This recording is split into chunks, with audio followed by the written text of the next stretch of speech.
நான் மற்ற அரசியல்வாதி மாதிரி டால்டா ஊத்துறவன் கிடையாதுன்னு சொல்லி சொல்லிட்டாரு. அவர் பேசினதை வச்சுதான் இல்லை, அது அவர் தானே சொன்னார். அதான் நீங்கள் சொன்னீங்க, அவர் சொன்னதா நீங்கள் சொன்னீங்க. வேற இதுவே மக்களுக்கு எல்லாத்துக்கும் புரிஞ்சிடும். அதாவது போலியான பிம்பத்தை கிரியேட் பண்ணுற ஆள் வந்து விஜய் கிடையாது. இன்னைக்கு சில பேர்லாம் சொல்லுவாங்க அப்படின்னு, அந்த மாதிரிலாம் இல்லாமல் எனக்கு இதுதான் தெரியும், எனக்கு இதுதான் தெரியாது, எனக்கு எக்ஸ்பர்ட்ஸ் இருக்காங்க, எக்ஸ்பர்ட்ஸோட கலந்து நான் அந்த முடிவு எடுப்பேன். நான் வந்து இயற்கையை வந்து முன்னேற்றுவேன், ஓகேங்களா, இந்த கிரவுண்ட் வாட்டரை இம்ப்ரூவ் பண்ணுவேன், தண்ணியே எல்லாம் போயிடும் தமிழ்நாட்டுக்கு, ஸோ இதெல்லாம் நம்ம வந்து முன்னேற்றுவோம் அப்படின்ற ஒரு சூழ்நிலை எந்த மேனிஃபெஸ்டோலையும் இல்லைங்க. சும்மா எல்லா மேனிஃபெஸ்டோலையும் என்ன 2000 உனக்கு கொடுக்குறேன், 3000 கொடுக்குறேன். அவர் வந்து நீ சொல்றது வந்து எல்லாமே அப்படியே நடக்குது, அப்பட்டமாக நடந்துட்டு இருக்க ஒரு விஷயத்தான் சொல்றாங்க. இது மக்கள்கிட்ட வந்து எடுத்துட்டு போறதுக்கு வந்து பாத்தீங்கன்னா வேற யாரும் இல்லை. ஏன்னா இவங்க 2 பேருமே மாறி மாறி இதை தான் செஞ்சுட்டு இருந்தாங்க. இன்னைக்கு நடுவில் ஒருத்தர் விஜய்னு வந்த உடனே 2 பேருக்கும் பயம் வருது. அடுத்த ஜென்மத்துல விவசாயியா பிறக்கணும் அப்படின்னா அது உணர்ச்சியின் அடிப்படையிலையா இல்லை உண்மையான வார்த்தையா? இது ஒரு அரசியல். திமுக ஆட்சிக்கு வந்ததுக்கு பிறகுதான் தமிழ்நாட்டில் வேளாண் நிலநிதி அதிகாரி விவசாயிகளுக்கான தனி பட்ஜெட் இல்லையா, நம்ம அதையும் பார்க்கணும்ல, அதை மறந்துட்டு பேசுறோம். இவ்வளோ செலவு பண்றீங்க ஓகேங்களா, இன்னைக்கு வெங்கல செலவு கொண்டு போய் வைக்கணும், தனி பட்ஜெட் போடுறாங்க பாருங்க. ஒரு அரசாங்கம் வந்து தனி பட்ஜெட், அதுதான் சொல்றேன் சார். அப்புறம் எப்படி சார் வீணா போச்சு? ஏன் வீணா போனது வந்து நான் மாஃபிங் பண்ணியா வந்து எல்லா டிவிலையும் போடுறாங்க? வீணா போகுது இல்ல, எல்லாமே மக்களுக்காக பேசுறாங்க சார். 2 பேர் உட்காந்து வேலை செய்யறவனுக்காக பேசல, லஞ்சம் வாங்குறவனுக்காக பேசல. அவன் ஓட்டே வேணாம், லஞ்சம் வாங்குறவன் ஓட்டே வேணாம். ஓகே, லஞ்சம் வாங்குறவன் எவனாச்சும் விஜய்க்கு ஓட்டு போடுவானா? அப்ப அதாவது ஒருத்தனுக்கு ஆப்ரேஷன் பண்ணி அவனை காப்பாத்தல, ஓகேங்களா, நீங்க சொல்றது நல்லா பதிவு செஞ்சுக்கோங்க. அவர் சாவுக்கு போனார், புரிஞ்சுங்களா, இறந்த பிறகு போனார், புரிஞ்சுங்களா. ஒருத்தனை ஆப்ரேஷன் பண்ணி காப்பாத்துறதுக்கும் சாவுக்கு போறதுக்கும் இதான் டிஃபரன்ஸ். அதை வந்து விஜய் செய்யக்கூடாதுன்னு நினைக்கிறேன்.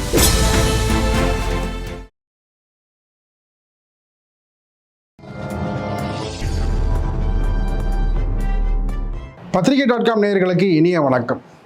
நஞ்சையும் புஞ்சையும் கொஞ்சி விளையாடும் தஞ்சை தரணையில் என் நெஞ்சில் குடியிருக்கும் மக்களே என்று விஜய் பேசியிருக்கும் பேச்சு, அது தொடர்பான அரசியலும் விவசாயிகள் மீது அவர் காட்டியிருக்கும் பல்வேறு விதமான ஆக்கப்பூர்வமான கருத்துகள் என பல்வேறு கேள்விகளுக்கு பதிலளிக்க இணைந்திருக்கிறார் அரசியல் விமர்சகர் ஆரோக்கிய சதீஷ் அவர்கள். வணக்கம் சார். வணக்கம். நல்லா இருக்கீங்களா? நல்லா இருக்கேன் சார். தேர்தல் நேரம் வந்துட்டாலே ஒவ்வொரு கட்சி ஒவ்வொரு விதமான காட்சிகளோடு வேடங்களோடு பார்த்தீங்கன்னா களத்துக்கு வந்துடுறாங்க.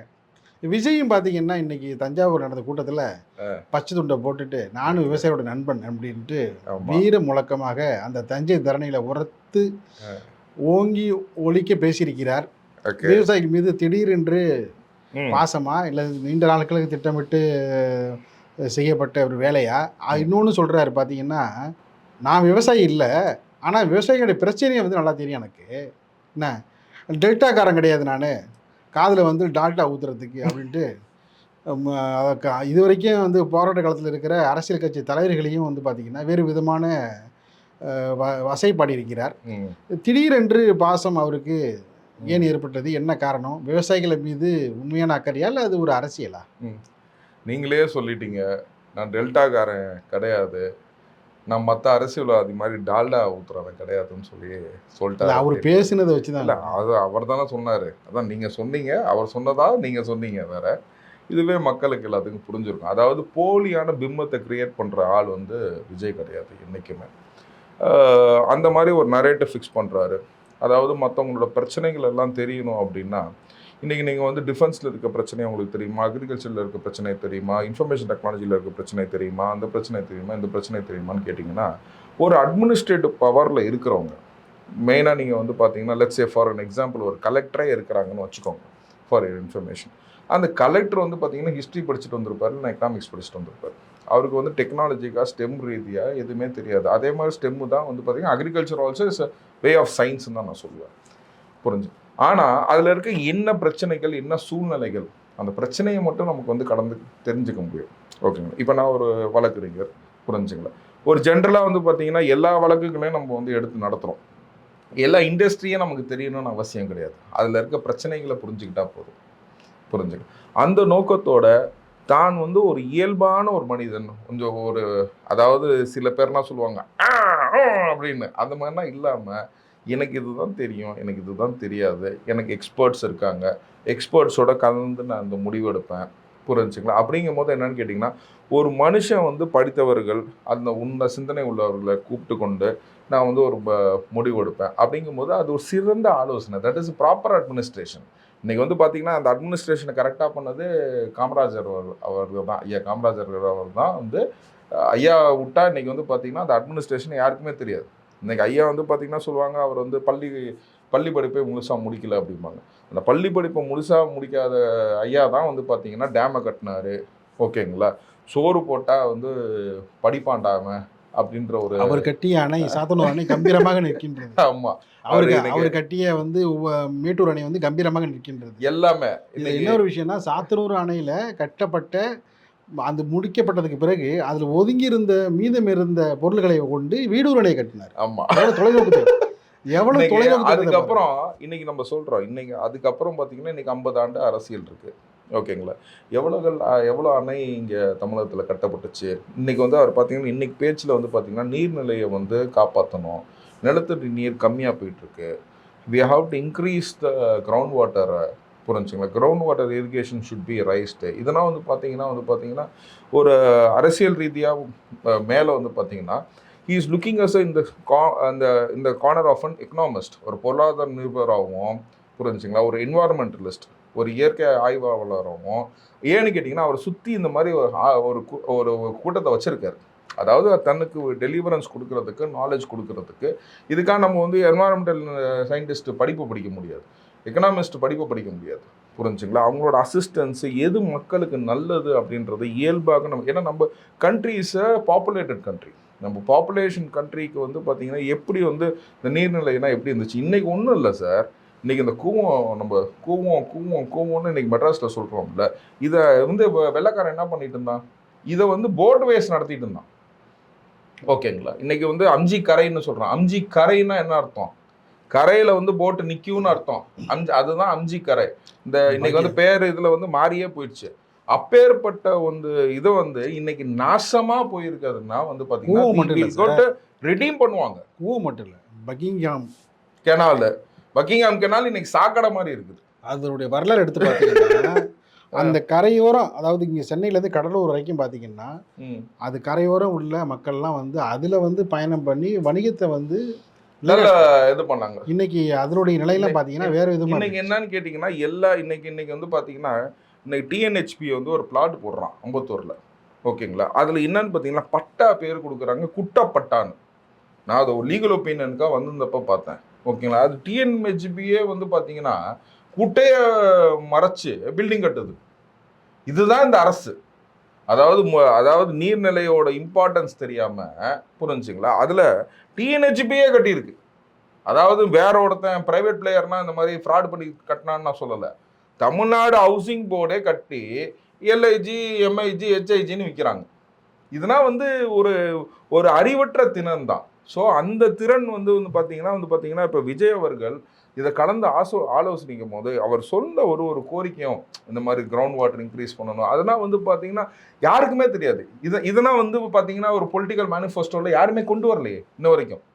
நான் வந்து இயற்கையை வந்து முன்னேற்றுவேன், ஓகேங்களா, இந்த கிரவுண்ட் வாட்டரை இம்ப்ரூவ் பண்ணுவேன், தண்ணியே எல்லாம் போயிடும் தமிழ்நாட்டுக்கு, ஸோ இதெல்லாம் நம்ம வந்து முன்னேற்றுவோம் அப்படின்ற ஒரு சூழ்நிலை எந்த மேனிஃபெஸ்டோலையும் இல்லையே. சும்மா எல்லா மேனிஃபெஸ்டோலையும் என்ன 2000 ரூபா உனக்கு கொடுக்குறேன், 3000 ரூபா கொடுக்குறேன். இங்கே இன்னைக்கு அவர் சொல்லியிருக்கிறது என்ன சொல்லியிருக்காரு, உங்கள் பசங்களுக்கு, விவசாயிங்க பசங்களுக்கு, உங்களுக்கு சட்ட ஸ்டேட் கவர்மெண்ட்லேயோ சென்ட்ரல் கவர்மெண்ட்லேயோ நீங்கள் வேலை செய்யலைன்னா உங்கள் பசங்களுக்கான 2 ஏக்கர் கம்மியாக வச்சுருக்க விவசாயிங்களோட பசங்களை ஏற்றுக்கிறோம். இது எப்படின்னு கேட்டிங்கன்னா, ஒருத்தனுக்கு மீன் பிடிச்சி கொடுக்கறது வேற.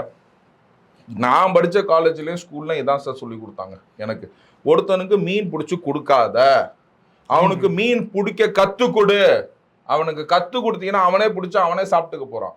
அந்த திறனை வளர்க்கறதுக்காக நம்ம செய்யலாம். மீனவர்களை பற்றியும் பேசியிருக்காரு, மீனவரை பற்றியும் பேசியிருக்காரு, கடல் விவசாயிகளை பற்றியும் பேசியிருக்காரு. இவங்க வந்து பார்த்தீங்கன்னா ஜஸ்ட் லெட்டர் எழுதுறாங்க. இன்னைக்கு என்ன நடந்துச்சு, இன்னைக்கு வந்து பார்த்தீங்கன்னா வந்து 500 பேர் செத்தாங்க, இன்ன வரைக்கும் போட்டை பிடிக்கிறாங்க. இவர் வர பொழுது எல்லாமே வெறும் லவ் லெட்டர் எழுதுறதும் வெள்ளை கொடி பிடிக்கிறதும் இதே தான் அவர் சொல்றது. வந்து பார்த்தீங்கன்னா மாற்றா வந்து எங்கேயுமே நம்ம வந்து பார்க்கவே முடியாது. அவர் வந்து இன்னைக்கு சொல்றது வந்து எல்லாமே அப்படியே நடக்குது, அப்பட்டமாவா நடந்துட்டு இருக்க ஒரு விஷயத்த தான் சொல்றாங்க. இது மக்கள்கிட்ட வந்து எடுத்துட்டு போறதுக்கு வந்து பாத்தீங்கன்னா வேற யாரும் இல்லை. ஏன்னா இவங்க 2 பேருமே மாறி மாறி இதை தான் செஞ்சுட்டு இருந்தாங்க. இன்னைக்கு நடுவில் ஒருத்தர் விஜய்னு வந்த உடனே 2 பேத்துக்கும் பயம் வருது அப்படிங்கிறாங்க. ஏன்னா மாறி மாறி இவங்க 2 பேரும் அதே தான் செஞ்சுட்டு இருந்தாங்க அப்படின்றது. மாற்றமா வராரு, ஊழலுக்கு எதிர்ப்பா வராரு. இன்னைக்கு ஊழல்ன்றது தான் வந்து ஒரு பெரிய விஷயமே. இன்னைக்கு வெள்ளரிக்கு கொடுக்கப்படும், டெண்டர் ப்ராப்பரா கொடுக்கப்படும், புரிஞ்சுங்களா? இந்த டெண்டர் ப்ராப்பராக கொடுத்தாவே போதும் சார். இன்னைக்கு லஞ்சம் ஊழல் இதெல்லாம் இல்லைனாவே போதும், புரிஞ்சு. இவங்க கொள்ளையடிச்ச காசு எல்லாமே வந்து பார்த்தீங்கன்னா வந்து லஞ்சம் ஊழல் இதெல்லாம் இல்லாமல் இருந்துச்சுனாவே போதும், தமிழ்நாடு ஹீரோ மாதிரி ஆயிடும் சார். பேச்சில் வந்து இன்னொரு முக்கியமான விஷயத்தை குறிப்பிட்டார். அது பார்த்தீங்கன்னா, நான் அடுத்த ஜென்மத்தில் விவசாயியாக பிறக்கணும் அப்படின்னா, அது உணர்ச்சியின் அடிப்படையிலையா இல்லை உண்மையான வார்த்தையா, இது ஒரு அரசியலா? இல்லை, இது ஆக்சுவலாக வந்து பார்த்தீங்கன்னா இப்போ நான் வந்து விவசாய குடும்பத்தில் பிறந்தேன். ஆனால் விவசாய குடும்பம், ஓகேங்களா, நான் விவசாய குடும்பத்தில் பிறந்தேன். ஆனால் என்னன்னு கேட்டிங்கன்னா வாழை சறுக்குன்னா சாலம்பாங்க, ஓகேங்களா. நாங்கள் ஃபுல்லாக வாழை போட்டிருந்தோம். மேஜராக போட்டிருந்தது நெல்லோட வாழை தான் ஜாஸ்தியாக போட்டிருந்தோம். உங்கள் பகுதி? ஆமாம், எங்கள் பகுதி ஸ்ரீரங்கம் பகுதியில் அந்த வாழை. ஆமாம், திருச்சின்றதுனால அது வாழை தான் போட்டிருந்தோம், புரிஞ்சுங்களா. 2 புயல் அடிச்சிச்சு சார். 1977 ஒரு புயல், 1997 ஒரு புயல், ஓகேங்களா. இன்றைக்கி நான் வந்து வழக்கறிஞராக இருந்து என்னோட உணவுக்காக நான் வந்து செய்யும் தொழில் வந்து பார்த்திங்கன்னா இன்றைக்கி வந்து வழக்கறிஞர், புரிஞ்சுங்களா. இன்றைக்கி வந்து ஒரு சொட்டு நிலம் கிடையாது எனக்கு, ஓகே. அதை விவசாய நிலம் கிடையாது. இன்றைக்கி பிளாட்டாக வச்சுருக்கேன், ஃப்ளாட்டாக வச்சுருக்கேன், வீடாக வச்சுருக்கேன், அதுங்கிறது வேறு, புரிஞ்சு. எல்லா இதுவும் இல்லாதனால தான். ஸோ அந்த ஒரு ஏக்கம் வந்து எப்பயுமே வந்து எனக்குமே உண்டு, ஓகேங்களா. என்னன்னு கேட்டிங்கன்னா அந்த உங்களை விட பார்த்தீங்கன்னா எனக்கு வந்து பார்த்தீங்கன்னா அது முதல் பாசனம். நீங்கள் கூட வந்து ரொம்ப தண்ணிக்கு ரொம்ப கஷ்டப்படுவீங்க. நாங்கள் வந்து அந்த மடை மாறுறது கூட அப்படி ஒரு ஸ்டைல தான் மாடுவோம். போறப்பயே பார்த்தீங்கன்னா மடையை வந்து கையால் எடுத்து போட மாட்டோம்.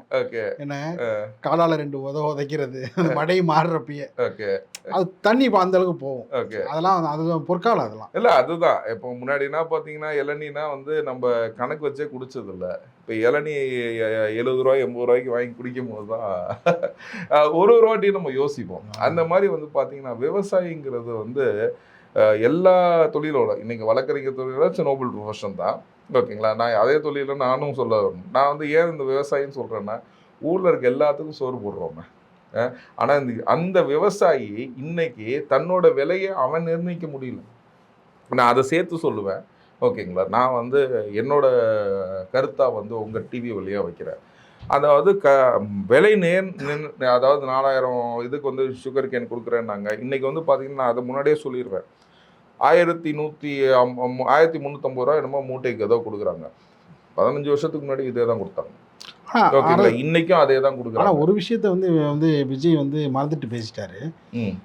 திமுக ஆட்சிக்கு வந்ததுக்கு பிறகுதான் தமிழ்நாட்டில் வேளாண் நலநிதி அறிக்கை, ஓகே, விவசாயிகளுக்கான தனி பட்ஜெட், ஓகே இல்லையா, நம்ம அதையும் பார்க்கணும்ல, அதை மறந்துட்டு பேசிட்டேன். இல்லை, அதான் ஷெட்டு போட மாட்டாங்க, நெல் வீணாக போவோம், ஓகேங்களா. உங்கள் வீட்டு பொருள் வந்து வீணாக போகுதுன்றது வந்து அது ஒரு கவர்மெண்ட்டு அரசாங்கம் யோசிக்கணும். மெயினாக வந்து ஃபுட் இண்டஸ்ட்ரியில் யோசிக்கணும். நம்ம பார்க்காத இது கிடையாது. நெல் குடோன் அமைக்கப்படுன்றதுனா என்ன அர்த்தம்? ஏங்க இவ்வளோ செலவு பண்ணுறீங்க, ஓகேங்களா. இன்னைக்கு வெங்கல செலவு கொண்டு போய் வைக்கணுங்கிறீங்க, தனி பட்ஜெட் போடுறாங்க பாருங்க. ஒரு அரசாங்கம் வந்து தனி பட்ஜெட், அதுதான் சொல்கிறேன் சார். அப்புறம் எப்படி சார் வீணாக போச்சு? ஏன் வீணா போனதை வந்து நான் மாஃபிங் பண்ணியா வந்து எல்லா டிவிலையும் போடுறாங்க? வீணா போகுது இல்லை. ஒரு விவசாயியோட உழைப்பு வந்து நீங்கள் யோசிச்சு பார்த்தீங்கன்னா, இந்த சோறு வந்து இப்போ எங்கள் வீட்டிலனா நாங்கள் வந்து எங்களுக்கு கற்றுக் கொடுத்தது என்னன்னு கேட்டிங்கன்னா, ஒரு பருக்கை என் கூட சாப்பிட்ட அத்தனை பேருமே சொல்லுவாங்க, ஒரு பருக்கை விடாமல் என்னால் திடீர்னு வந்து இப்போ எக்ஸ்ட்ரா வச்சுட்டாங்கன்னா கூட ஐயோ இன்னும் அதை முழுசாக சாப்பிட்டுட்டு தான் எந்திரிப்போம். ஒரு பருக்கையை கூட நம்ம வேஸ்ட்டு பண்ணக்கூடாதுன்னு சொல்லி கொடுத்த ஃபேமிலியிலேருந்து வந்தோம் சார். அது ஏன்? அது விவசாய குடும்பத்துக்கு மட்டும்தான் சார் தெரியும். இன்னைக்கு நெல் மூட்டை வந்து இவ்வளோ வீணாக போகுதுன்னா அந்த விவசாய ஃபேமிலிக்கு மட்டும்தான் சார் தெரியும். அந்த உணர்வுகளை புரிஞ்சவங்களுக்கு மட்டும்தான் சார் தெரியும். அந்த உணர்வுகளை புரிஞ்சுக்கிட்டு தான் சார் இன்னைக்கு பேசுறாரு. இன்னைக்கு வந்து குடவன் ஏற்பாடு பண்ணிக்க முடியும், ஒரு வாட்டி கூட இது பண்ண முடியாது. ஒன்றும் இல்லை சார், மூட்டையை எடுத்துகிட்டு போகிறாங்க, ஓகேங்களா? அது 40 ரூபாவோ 80 ரூபாவோ ஒரு மூட்டைக்குன்னு கேட்குறாங்க. அதை நீங்கள் கொடுக்கலன்னு வச்சுக்கோங்களேன், எப்போ இன்னைக்கு ஆள் முடிஞ்சிச்சுப்பா நீ திரும்பி வா அப்படிங்கிறாங்க. கொண்டு போன டிராக்டர் செலவுக்கும் திரும்பி கொண்டு வந்துட்டு அடுத்த நாள் திரும்பி போனாங்கன்னு வச்சுக்கோங்க சார், அதோட செலவு ஜாஸ்தி ஆகுது. இவங்களை என்ன பண்ணுறாங்க, லஞ்சம் கொடுக்க தூண்டுறாங்க விவசாயியை. புரிஞ்சுங்களா? எங்க மூட்டைக்கு வேணால் இன்னொரு 10 ரூபா நான் சேர்த்து கொடுக்குறேன், இன்னைக்கே போடுங்க அப்படின்னு. ஏன்னு கேட்டிங்கன்னா, விவசாயியை அவங்களே லஞ்சம் கொடுக்கறதுக்கு தூண்டுற செயலுமே யார் செய்கிறா? கொள்முதல் நிலையம் செய்யுது. ஆனால் எதிர்க்கட்சி தலைவர் இன்னைக்கு பார்த்தீங்களா, இன்னைக்கு பார்த்தீங்கன்னா அது சார், இன்னைக்கு பேசுனது எல்லாமே மக்களுக்காக பேசுறாங்க சார். 2 பேர் உட்காந்து வேலை செய்யறவனுக்காக பேசல, லஞ்சம் வாங்குறவனுக்காக பேசல. அவன் ஓட்டே வேணாம், லஞ்சம் வாங்குறவன் ஓட்டே வேணாம். ஓகேங்க, லஞ்சம் வாங்குறவன் எவனாச்சும் விஜய்க்கு ஓட்டு போடுவானா? அப்ப லஞ்சம் கொடுக்குறவன் பார்த்தீங்கன்னா எப்படி பெயினை இது பண்றாங்க, புரிஞ்சுங்களா? ஏன்னா இன்னைக்கு 100 லாரி தான்ப்பா, நீ 101வது லாரினே அவன் என்ன பண்ணா எக்ஸ்ட்ரா ஒரு 10 ரூபா கொடுப்பான். புரிஞ்சுங்களா? எப்படின்னா ஒருத்தவங்க வராங்க போறாங்க, ஒரு அறிக்கை கொடுக்கணும், ஒரு கிராமம் இன்னைக்கு இவ்வளோ பேர் தான் அவ்வளோ பேர் தான், அவன் அங்கேருந்து வந்துட்டு ஒரு டிராக்டரை கட்டிட்டு வந்துட்டு காசு கொடுத்தோடனே அவன் மூட்டையை வாங்கிக்க முடியுது. அப்படிங்கும் போது அது எப்படி இருக்கணும்? ஏன்னா ஒரே சமயத்தில் அவன் இறக்கி போட்டால் தான் அவனுக்கு இது அவனுக்கு கூலி கட்டும். ஏன்னா ஒரு நாளைக்கு ஒரு கூலி வச்சா அவனுக்கு கட்டுமா சார்?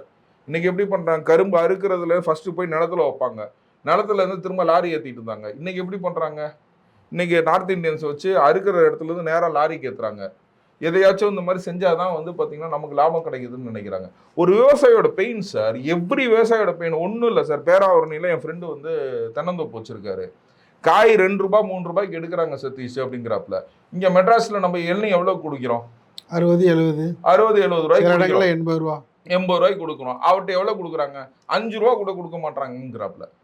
5 ரூபா மேக்ஸிமம் வந்துச்சுன்னா பெரிய விஷயம். வெயில் காலத்துல 5 ரூபா வந்துச்சுன்னா பெரிய விஷயம். அது கஜா புயல்லேருந்து மீண்டு நிற்கிறதே பெரிய விஷயம். இன்னைக்கு என்னன்னு கேட்டிங்கன்னா, இதெல்லாம் எப்படி இது பண்ணுறது, இதுக்குன்னா எப்படி மானிட்டரியாக இது பண்ணுறது, புரிஞ்சுங்களா? இதை எப்படி செயல்நலமாக்குறது, இந்த மாதிரி பல விவசாயி கஷ்டத்தை புரிஞ்சவங்க எல்லாமே சொல்லும் போது அது எக்கனாமிஸ்ட்டும் என்வாரன்மெண்டலிஸ்ட்டும் ஏதோ ஒருத்தரே முடிவெடுக்க முடியாது. பல குழுக்களில் பல டெக்னீஷியன்ஸ் வச்சு அது முடிவு பண்ணி இது பண்ணோம். அதை விஜய் கண்டிப்பாக செய்வேன் அப்படின்னு சொல்கிறாப்புல. ஆனால் இது ஒரு கரெக்டான தெளிவான டெல்டா மக்களுக்கான ஒரு தெளிவான ஒரு பதிவுன்றதை நான் பதிவு செய்கிறேன். விஜயோடைய பேச்சு ஒரு பக்கம் இருந்தாலும், அவர் கூறிய குற்றச்சாட்டுகள் ஒரு பக்கம் இருந்தாலும், இன்னொரு விஷயம் பார்த்தீங்கன்னா, இதே குற்றச்சாட்டை எடப்பாடி பழனிசாமி அவர்கள் அந்த பகுதிக்கு சென்று நெல் மூட்டையாக வீணாக போயிட்டு இருக்கு சொன்ன பொழுது, அடுத்த நொடியே எங்கள் துணை முதலமைச்சர் போனார்ல, நம்ம அதையும் பார்க்கணும். போயிட்டு எல்லா மூட்டையும் தூக்கி வச்சுக்கிட்டாரா? அவர் போய் எல்லாத்தையும் தீர்ப்பு பண்ணாரா சார்? இல்லை, என்ன பண்ணாரு?